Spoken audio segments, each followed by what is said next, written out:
In His time, He makes everything beautiful in His time.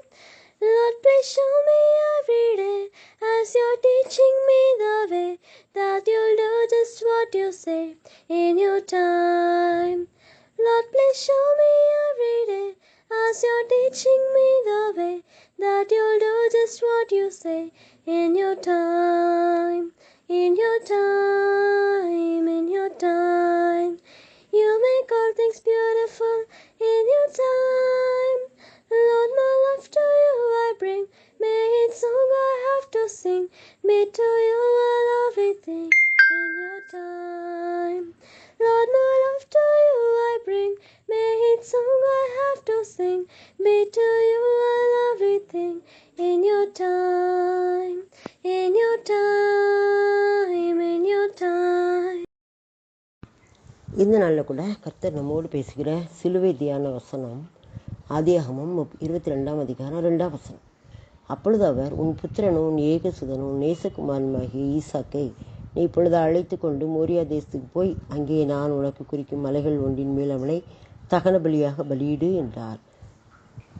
இது பிதாவாகிய தேவன் ஆபிரகாமை பார்த்து சொல்றார். என்ன சொல்றாருன்னா, உன் புத்திரனும் உன் ஏகசுதனும் உன் நேசகுமாரனுமாக ஈசாக்கை நீ இப்பொழுது அழைத்து கொண்டு மோரியா தேசத்துக்கு போய் அங்கேயே நான் உனக்கு குறிக்கும் மலைகள் ஒன்றின் மேல் அவனை தகன பலியாக பலியிடு அப்படி சொல்றாரு.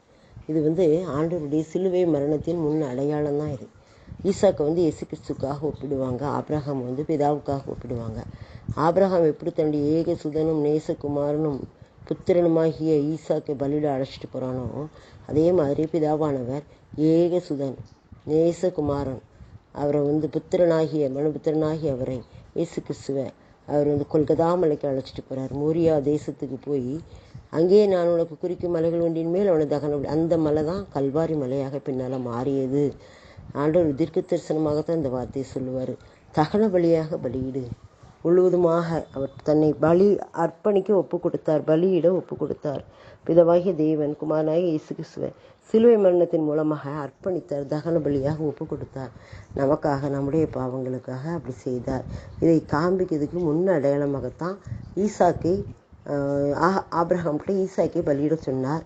ஈசாக்கு என்ன செய்தார்? கீழ்ப்படிந்தார். ஆபிரகாம் அந்த காரியத்தை செய்யும்போது ஆபிரகாமும் கீழ்ப்படிந்தார், ஈசாக்கும் தன்னுடைய தகப்பனுக்கு கீழ்ப்படிந்தான் என்று சொல்லி நம்ம பார்க்குறோம்.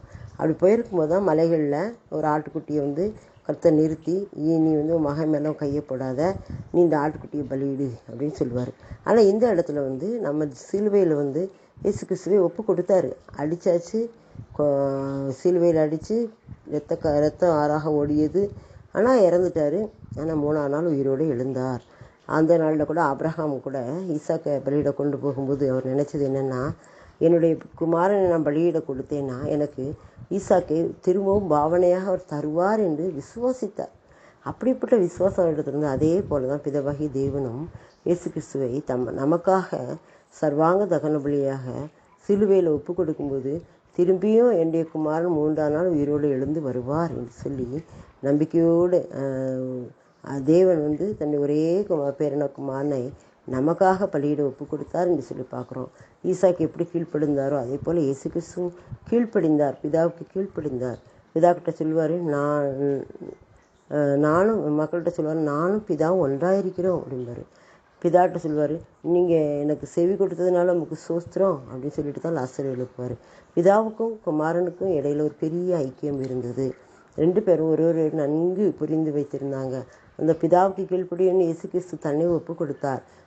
பிதாவும் தன்னுடைய குமாரனை திரும்பமாக 1ஆம் நாள் எழுப்பி மகிமையாக பரலோகத்துக்கு கொண்டு சென்றார் என்று சொல்லி நம்ம பார்க்குறோம். இது சிலுவை மரணத்தின் முன் அடையாளம் தான். இந்த நாட்களில் இந்த சிலுவை தியான பகுதிகளில் நாம் இதை தியானிக்க வேண்டும் என்று சொல்லி நாம் எடுத்துக்கொண்டதும் ஆண்டவருடைய கிருபை தான். அப்போ நம்ம ஆபிரகாமே ஈசாக்கையும் பிதாவுக்கும் இயேசு கிறிஸ்துவுக்குமாக ஒப்பிட்டு பார்க்கும்போது ஆபிரகாம் கீழ்ப்படிந்தான், பிதாவும் தன்னை குமாரனை ஒப்பு கொடுத்தார். இயேசு கிறிஸ்துவும் ஈசாக்கை போல கீழ்ப்படிந்தார். அதனால் ஒரு பெரிய ஆசீர்வாதம் சுதந்திரத்தை அவர் பெற்றுக்கொண்டார். நம்ம எல்லாம் அவருடைய பிள்ளைகளாக மாறும்படியான அந்த சுதந்திரத்தை அவர் தன்னுடைய தியாகமாக தன்னையும் ஒப்பு கொடுத்ததுனால பெற்றுக்கொண்டார் என்று சொல்லி நாம் பார்க்குறோம். இந்த வசனத்தின் மூலமாக கர்த்தரை நாம் அறிந்து கொண்டோம். அவருடைய உயிர்த்தெழுதல் மரணம், அவருடைய உயிர்த்தெழுதல், அவருடைய தியாகம், அவருடைய பலி, சர்வாங்க தகன பலியாக ஒப்பு கொடுத்து எல்லாவற்றையும் நாம் புரிந்து கொள்ள முடிகிறது. நாமும் கூட நம்மை அர்ப்பணிப்போம். நம்முடைய பாவங்களை, அக்கிரமங்களை முழுவதுமாக விட்டு அவருக்கு நேராக நம்மை திருப்புவோம். ஆண்டவர் நம்ம